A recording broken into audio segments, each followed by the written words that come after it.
بسم الله الرحمن الرحيم قل أعوذ برب الفلق من شر ما خلق ومن شر غاسق إذا وقب ومن شر النفاثات في العقد ومن شر حاسد إذا حسد. Une réalité qui est négligée par beaucoup de musulmans. Une réalité qui est délaissée par beaucoup de croyants. Parce que Nabi dit sallallahu alayhi wa sallam, on peut être touché par cette réalité. Ça peut être une catastrophe dans notre vie, comme l'a dit Nabi sallallahu alayhi wa sallam. Cette réalité-là, c'est le mauvais œil, c'est la sorcellerie, mes frères en Allah tabaraka wa ta'ala. Beaucoup de croyants ont oublié ce fait-là. Beaucoup de musulmans se disent, je ne peux pas être touché par le mauvais œil. On ne peut pas m'ensorceler. Quelqu'un ne peut pas me lancer en sort et ça ne peut pas m'atteindre. Parce que je lis constamment le Coran, parce que je suis un bon musulman, parce que j'ai accompli le hajj, ou bien parce que je fais beaucoup de sadaqa. Par conséquent, je ne peux pas être touché par le mauvais œil et on ne peut pas m'atteindre si une personne m'a lancé en sort. Il faut arrêter d'avoir ce genre de raisonnement-là. Al-Nabi sallallahu alayhi wa sallam wa afdalu salatu attamu taslim. Comme l'a relaté Imam al-Bukhari fait al-Jami' al-Sahih.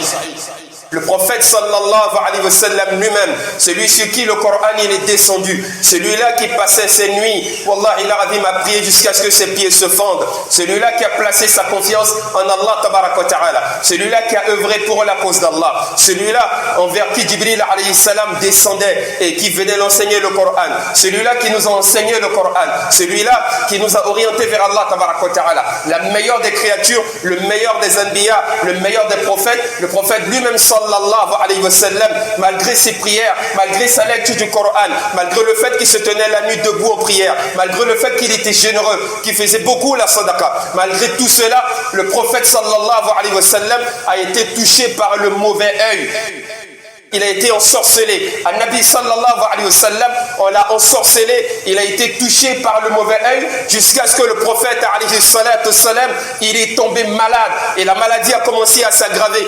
Imam al-Bukhari rahimahullah, il va relater cela fait al-Jami' al-Sahih. C'est un hadith authentique. On dit tellement cette maladie a commencé à bouleverser le prophète alayhi salatu salam. Lorsqu'on l'a ensorcelé, à un moment donné, le prophète alayhi salatu salam, il commençait à halluciner. Il commençait à penser qu'il a posé des actions pendant qu'il n'a rien fait. Et un jour, il était chez son épouse, notre mère Aïcha radiyallahu ta'ala anha. Et il va lui dire, Aïcha radiyallahu ta'ala anha, aujourd'hui, je pars où? Et notre mère Aïcha radiyallahu ta'ala anha, elle lui dit, aujourd'hui, tu pars chez telle ou telle épouse, parce que tu as fini ton tour auprès de moi. Et le prophète sallallahu alayhi wa sallam, il dit à notre mère Aïcha radiyallahu ta'ala anha, il dit, mais je suis déjà quitté là-bas, je suis déjà parti là-bas, pourquoi tu me demandes de retourner là-bas? À ce moment-là, notre mère Aïcha radiyallahu ta'ala anha, elle a compris que c'était grave, parce que le prophète commençait à dire des choses qu'il n'avait jamais faites. C'est-à-dire, il pensait qu'il était quitté chez les autres épouses pendant qu'il n'était pas encore parti là-bas. Tellement le mauvais œil a commencé à avoir de l'effet sur le prophète sallallahu alayhi wa sallam. C'est ainsi que notre mère Aïcha radiyallahu ta'ala anha, elle dit, ya Nabi Allah alayhi salatu salam, tu n'es pas parti chez les autres épouses, je suis sûr que c'est la maladie qui t'a affecté et qui te fait penser que tu as été là-bas. Alors le prophète alayhi salatu salam, il a pris conscience que la maladie commençait à prendre le dessus sur lui et qu'il commençait à penser des choses qui n'étaient même pas réelles. Alors Nabi alayhi salatu salam, il a fait dua, et lorsqu'Allah jalla wa ala, Allah il a exaucé son dua, et Allah tabaraka wa ta'ala, dans son rêve, Allah lui a fait faire un rêve véridique, et dans le rêve, Allah jalla wa ala lui a envoyé deux anges qui ont dit au prophète sallallahu alayhi wa sallam, ce mal qui t'a touché là, cette maladie là que tu subis et qui fait que tu penses même des choses que tu n'as pas faites, on lui dit dans ce rêve véridique là, de la part d'Allah tabaraka wa ta'ala, on dit cela est le résultat du mauvais œil, c'est une personne qui t'a ensorcelé. Allahu Akbar. Et cette personne-là, lorsque tu t'es peigné, elle a pris des poils de tes cheveux et elle a enroulé ça sur un tamar avec des fils et elle a jeté dans un trou pour que tu sois touché par le mauvais œil. Tu as été ensorcelé, ya Nabi Allah alayhi salatu salam. Et ensuite, dans ce rêve, on lui a montré où se trouvait ce puits, où ils ont jeté en un mot ses cheveux enroulés sur, c'est-à-dire un grain de tamar et tout ça, là où ils ont fait la sorcellerie. Et on lui a montré tout cela. Et le prophète alayhi salatu salam, lorsqu'il s'est réveillé, il a dit à notre mère Aïcha radiyallahu radiyallahu ta'ala anha wa ardaha. Il dit à Aïcha radiyallahu ta'ala anha, il dit maintenant je connais l'origine de mon mal, je connais l'origine de ma maladie parce qu'Allah me l'a montré dans un songe véridique et les prophètes ne font que des rêves véridiques et Allah me l'a montré, c'est une personne qui m'a ensorcelé et Allah m'a montré où cela se trouve. Allahu Akbar. Le prophète alayhi salatu salam, il a été touché par le mauvais œil. An-Nabi sallallahu alayhi wa sallam, il a été ensorcelé et nous on se dit parce que je prie beaucoup, parce que je jeûne beaucoup, parce que je lis le Coran, donc par conséquent je ne pourrai jamais être touché par cela. Non, non, non, non, non, c'est une réalité. Allah tabarak wa ta'ala, il a voulu que cela touche le prophète sallallahu alayhi wa sallam, pas parce que le prophète est faible, pas parce que le prophète il vit dans le haram, pas parce que le prophète n'est pas protégé par Allah, ça n'a rien à voir avec ça. Allah a voulu que le prophète soit touché par cela pour que cela soit une éducation pour nous. Pour qu'on comprenne que chacun d'entre nous peut être victime du mauvais œil. Ça peut nous toucher. Il ne faudrait pas qu'on se dise parce que je prie beaucoup, donc par conséquent, je ne serai pas touché par la sorcellerie ou bien par le mauvais œil. Malheureusement, les musulmans, les croyants ont oublié cela. Et même tout ce que l'islam nous a enseigné comme doua, on ne le fait même plus. Quand on finit la salat, tout le monde est pressé. Pendant que le prophète, alayhi salatu salam, il a recommandé des évocations pour être préservé du mauvais œil, pour être libéré du mauvais œil et en même temps pour préserver sa famille. Mais tellement on a ignoré cela, chacun il fait ce qu'il veut. On oublie ces doigts-là et souvent on est touché par le mauvais œil, par la sorcellerie. Rien ne marche, les activités n'aboutissent pas, ça ne va pas, les enfants ils sont dans une telle situation et on oublie que ça peut être le résultat du mauvais œil. Et dans cette histoire, Wallahi al-Azim, il y a beaucoup d'enseignements. Cela est une réalité, Wallahi al-Azim. Cela est une réalité. Cela est une réalité. L'imam Muslim ibn Hajjaj, rahimahullah, il a dit dans Al-Musnad al-Sahih, et c'est aussi un hadith authentique. Le prophète même, il dit, sallallahu alayhi wa sallam, il dit, le mauvais œil, la sorcellerie, c'est une vérité. Faudrait pas dire, moi je ne crois pas. An-Nabi dit, c'est une parole du prophète, sallallahu alayhi wa sallam. Le prophète dit, alayhi salatu salam, c'est une vérité. Le mauvais œil, la sorcellerie, c'est une vérité. Et dans ce hadith, le prophète dit sallallahu alayhi wa sallam, il dit s'il y a une chose qui peut toucher au destin d'une personne et rendre sa vie difficile, le prophète dit dans ce hadith, c'est le mauvais œil. Ça veut dire quoi? Cela peut même rendre ta vie difficile et te confronter à certaines difficultés et à certaines réalités, comme l'a été An-Nabi sallallahu alayhi wa sallam. Mais mes frères en Allah, dans cette histoire, on verra comment Allah il a libéré le prophète alayhi salatu salam et comment Allah libère tous les croyants qui sont touchés par cette épreuve-là. Comment se détacher du mauvais œil, comment se libérer de la sorcellerie, que ce soit nos femmes, nos enfants, et comment se détacher de cela. Mais avant de donner ces conseils-là, Wallahi al-Azim, souvent le shaitan, la'anatullahu ta'ala alayhi, il passe par ces situations-là pour nous faire tomber dans le shirk. Pour pouvoir se détacher du mauvais œil, on ne fait pas de saraka pour dire il faut aller déposer du lait à un carrefour ou bien des beignets à un carrefour ou bien des œufs quelque part. C'est pas ça qui te libère des djinns. Au contraire, c'est du shirkul akbar. Ça te fait sortir de l'islam et ça t'expose encore plus au mauvais œil et au djinn. Parce que quand tu déposes à ce carrefour, c'est un djinn qui viendra se nourrir de ça. Et souvent le djinn peut être plus fort que le djinn qui te crée des problèmes. Donc ce djinn-là, à qui tu as donné ton sacrifice-là, quand tu as déposé les œufs sur la route, ou bien quand tu as tué ton mouton noir, ton mouton marron, ou bien ton mouton le lundi ou le mardi, ou telle heure, ou bien subhanallah, avec toutes ces formes de shirk que vous faites là. En réalité, tout cela, vous le donnez au djinn. Parce que tout ce qui n'est pas prescrit, légiféré par Allah et par le prophète alayhi salatu salam, Allah n'en a pas besoin. Et si Allah rejette une action, c'est le shaitan et les shayatines qui s'emparent de cette action. Et malheureusement, on a beaucoup de musulmans aujourd'hui. Ah, mon fils est atteint par des djinns, je suis touché par la sorcellerie. On peut avoir des marabouts, des charlatans et on nous prescrit des actions honteuses. Achète un cabri noir et fais tel sacrifice. Achète des œufs ou bien achète ceci ou achète du lait et distribue aux enfants. Tout cela, c'est du shirk. C'est pas comme ça qu'Allah il a libéré le prophète alayhi salatu salam. Allah il aurait pu lui dire il faut faire l'immolation d'un mouton ou bien d'un cabri noir ou bien distribue le lait aux gens ou bien partage des gnomis aux gens ou fait ceci ou cela. Allah il aurait pu dire cela alayhi salatu salam. Mais c'est du shirk. On ne traite pas le mauvais œil ou la sorcellerie par le shirk. On voit des gens même, des femmes qui sont touchées par ça. Subhanallah. On nous dit souvent, achetez un pagne blanc avec des bijoux. Subhanallah. On va marier la personne au djinn. La hawla wa la quwwata illa billah. On voit des gens qui vont au village faire des sacrifices en disant le sacrifice de l'année. Si on fait ça, les génies vont nous laisser tranquilles. C'est du shirk. Si vous faites ça, vous vous exposez. Les djinns vont s'attacher à vous, à vos enfants, à votre descendance. Parce que vous êtes en train de nouer encore plus le pacte que vos parents et vos grands-pères ont noué avec les djinns. C'est du shirk. C'est pas comme ça qu'on traite la sorcellerie ou le mauvais œil en islam. Ça n'a rien à voir avec tout cela. Malheureusement, l'ignorance et les gens sont tombés là-dedans. Si tu utilises ce genre de méthode, ça peut s'apaiser un moment. Mais en réalité, c'est pas fini. C'est-à-dire quoi? Tu fais ce genre de sacrifice bidon, ce genre de méthode de shirk là. Tu vas faire appel à un autre djinn. Le marabout que tu allais voir, lui, il a ses génies. Peut-être qu'il est un génie plus fort que le génie qui te crée du mal. Il va faire appel à ces génies. Ces génies vont venir quand tu vas faire les sacrifices. Ils vont venir chasser le génie qui est à côté de toi, qui rend ta vie difficile. Ok, lui, il va partir. Mais le génie du marabout qui est venu le chasser là, lui, il reste. Ça veut dire quoi? Tu règles un problème pour créer un problème plus grand. Parce que le djinn qui vient chasser ce djinn-là, c'est qu'il est plus fort que lui.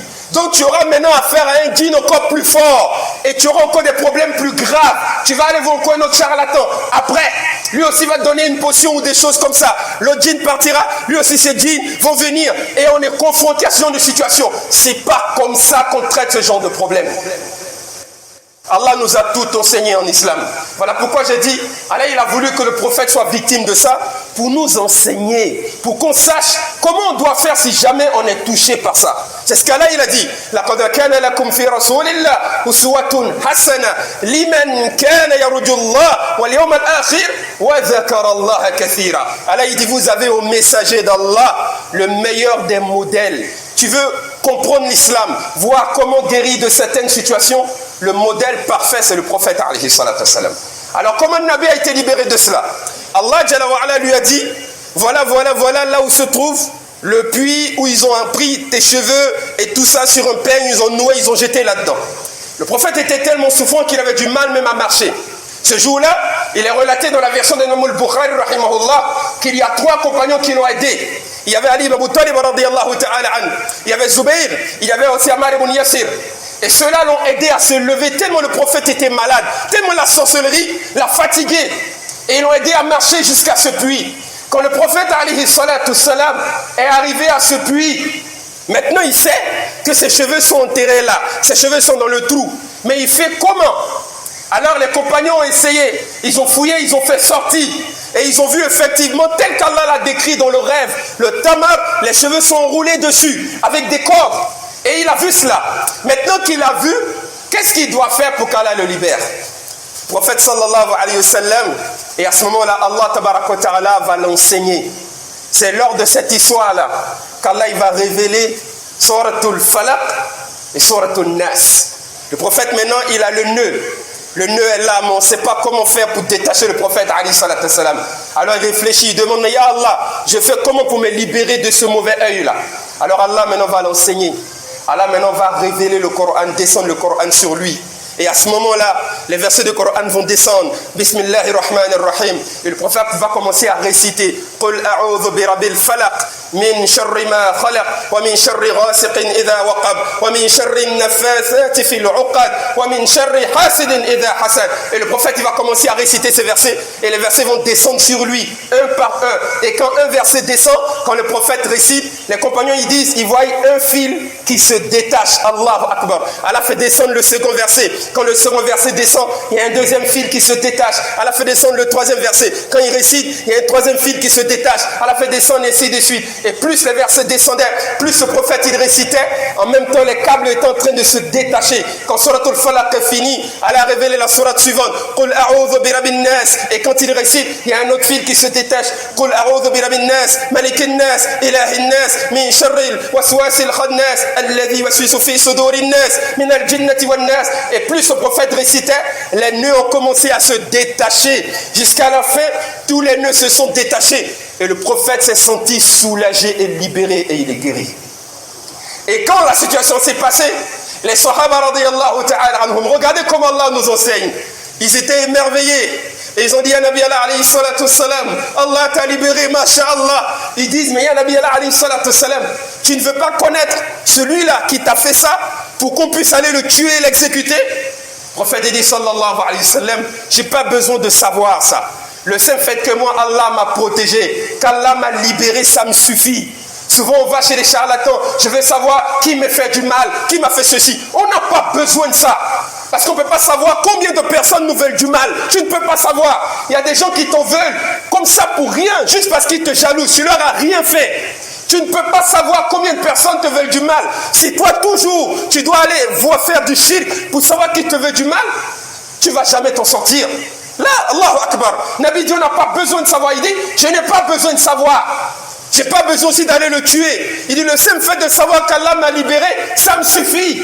On veut juste qu'Allah nous protège. On n'a pas besoin de savoir qui nous a fait ça, ça, ça. Même si toute dunya se réunit pour nous faire du mal, tant qu'Allah nous protège, nous on est en sécurité. On n'a pas besoin de savoir, ah, c'est lui-là, c'est ta grand-mère, c'est ton grand-père. On n'a pas besoin de ça. Parce que ça divise la famille. Souvent même ça installe la haine dans le cœur. Souvent même ça fait que toi-même tu deviens injuste envers la personne. Nabi dit, non, Allah m'a protégé, ça me suffit. C'est fini. Je veux juste qu'Allah me protège. C'est tout ce qu'on demande. Qu'Allah nous protège. Le reste là, on n'en a pas besoin. C'est tout. On n'en a pas besoin. Je vais aller faire le captage chez un RIP. Je veux savoir, le djinn va me dire, on te dit c'est ta maman qui a fait ça, c'est ton papa, c'est ta grand-mère. Les djinns sont de grands menteurs. Même le captage là, ça ne fait pas unanimité. Quand on analyse dans la sunna là, c'est même pas autorisé, c'est haram. Oui, la majeure partie des savants qui sont très attachés à la sunna, en grande majorité ont dit que c'est haram. Il n'y a même pas un hadith, une preuve qui dit qu'on doit faire un captage, envoyer un djinn. Non, non, non, le fait même d'enlever un djinn dans son monde pour le ramener dans le corps de quelqu'un, ça même déjà, tu as emmené le djinn à dépasser la limite d'Allah. Parce qu'il n'est même pas autorisé à venir dans le corps de quelqu'un et puis parler avec toi. Ça déjà, tu as désobéi. Même ceux qui le font, quand on leur demande dalil, ils disent non, par habitude, on voit que ça marche, donc on a décidé de le faire. Il n'y a aucun hadith qui certifie cela, aucun. Donc on n'a pas besoin de ça, on a juste besoin de faire ce qu'Allah nous demande, de la protection d'Allah. Alors quand Allah a libéré le prophète alayhi salatu wassalam, les sahaba radiyallahu ta'ala anhum, ils vont demander à Nabi alayhi salatu wassalam, ils vont dire, mais ya Nabi Allah, alhamdulillah, Allah t'a libéré. Mais nous on veut savoir, ces versets-là, est-ce qu'Allah a fait descendre ça seulement pour toi? C'est seulement à cause de toi que ces deux sourates-là sont descendues pour te libérer? Ou bien c'est aussi pour nous? Le prophète sallallahu alayhi wa sallam, il a répondu, il dit, ces sourates sont descendues, pas seulement pour moi. Il dit, c'est descendu non seulement pour moi, mais pour tous les musulmans ou les croyants qui vont vivre jusqu'à la fin des temps, qui seront touchés par le mauvais œil. Tous ceux-là pourront se libérer du mauvais œil de la sorcellerie avec ces versets qu'Allah a utilisés pour me libérer aujourd'hui. Allahu Akbar. Ça veut dire quoi? L'une des méthodes les plus efficaces pour se détacher de cela, c'est de s'attacher aux trois poules, plus Ayatul Kursi. Les Sahaba radiyallahu ta'ala anhum disent, avant qu'Allah ne révèle ces trois poules, le prophète faisait beaucoup de dua. Il demandait à Allah de le préserver, lui, sa famille, du mauvais œil. Il faisait beaucoup de dua. Mais depuis le jour où Allah a descendu ces sourates-là, les Sahaba radiyallahu ta'ala anhum disent, le prophète, il a délaissé toutes les autres dua et il s'est concentré sur les trois poules, plus Ayatul Kursi. Et Nabi nous l'a enseigné. Même après chaque prière, il a dit, il faut faire des dua pour t'exorciser. Au moins 5 fois par jour. Mais il y a combien de musulmans qui le font? Et après on s'étonne, je suis touché par le shirk. Mais est-ce que tu fais ce que le prophète t'a demandé de le faire? Nabi l'a enseigné, et c'est une version authentique. Il a dit après chaque prière, de réciter les trois poules, avec l'intention de rechercher la protection d'Allah, et qu'Allah nous libère si on est touché par le mauvais œil. Il y a combien de musulmans qui le font? Il y a combien? On le fait, on n'a même pas le temps. Le prophète il dit le matin après la prière de Subah, quand tu as fini tes doigts là, récite Ahad, Falak, Nas, récite ça 3 fois, plus Ayatul Kursi une fois. Il dit quand tu as fini Salat al-Zuhur, récite Ahad, Falak, Nas, une fois. Plus Ayatul Kursi, une fois. Il dit quand tu as fini Salat al-Asr, la prière de 16 heures, récite les 3 couls, une fois. Plus Ayatul Kursi, une fois. Et Nabi dit quand tu as fini le Maghrib, récite les 3 couls 3 fois. Plus Ayatul Kursi, une fois. Il dit encore quand tu as fini le Isha, récite une fois. Plus Ayatul Kursi, une fois. Allahu Akbar. Nabi a dit, après chaque prière, tellement c'est important de faire dua contre la sorcellerie. Nabi dit, après chaque prière, de s'exorciser avec le Coran. Il y a combien qui le font? Personne. On ne cherche même pas à savoir comment le prophète faisait, qu'est-ce qu'il nous enseignait. Personne ne le fait. Souvent, nos femmes sont touchées par ça. Nos enfants sont touchés par ça. Souvent, il y a des enfants, on ne sait pas ce qui se passe, mais l'enfant ne réagit pas de façon normale. Allahu Akbar. Souvent, les djinns et tout cela peuvent attaquer l'enfant, mais tu ne sais rien. Toi-même, le père, tu ne fais pas de dua pour toi.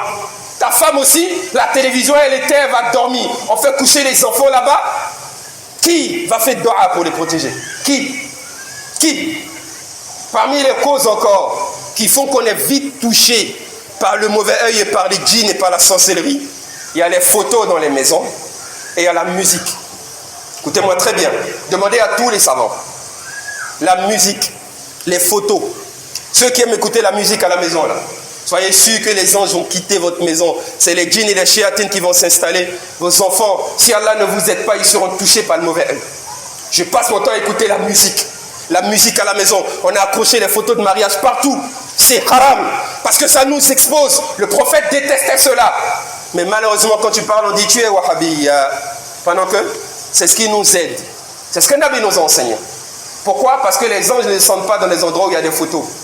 Et lorsque les anges descendent quelque part, les shayatines fuient. Si à cause des photos, les anges ne descendent pas, les djinns remplissent ta maison et t'es exposé. La musique aussi est nuisible pour le cœur et les anges n'aiment pas cela. Voilà pourquoi il faut beaucoup lire le Coran. Parmi les conseils, il faut lire beaucoup Surat al-Baqarah à la maison. Nabi a recommandé cela. Ceux qui savent lire, faites-le. Si vous ne savez pas, mettez la lecture constamment. Même quand vous sortez là, laissez la lecture du Coran. Si vous ne savez pas lire, ça aide énormément. Mais attachez-vous à cette dua que Nabi a enseignée.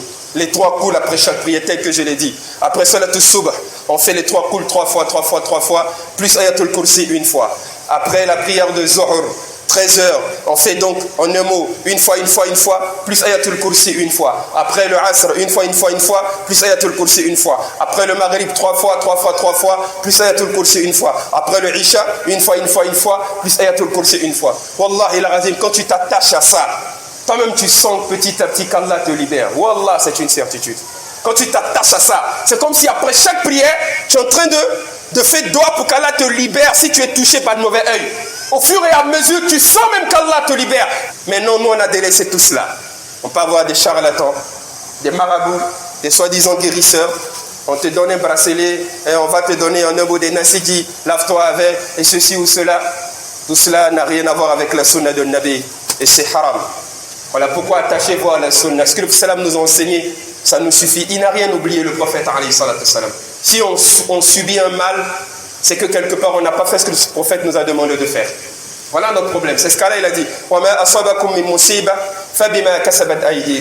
Beaucoup de personnes sont touchées par la sorcellerie, par le mauvais œil, parce qu'ils ne font pas des doigts. C'est lui-même qui a délaissé les doigts, ça l'a exposé et les gens ont pu l'atteindre. Voilà pourquoi c'est Allah qui l'a dit. Elle a dit tout ce qui nous arrive en réalité comme catastrophe, ce n'est que le résultat de ce que nos deux mains ont préparé pour nous-mêmes.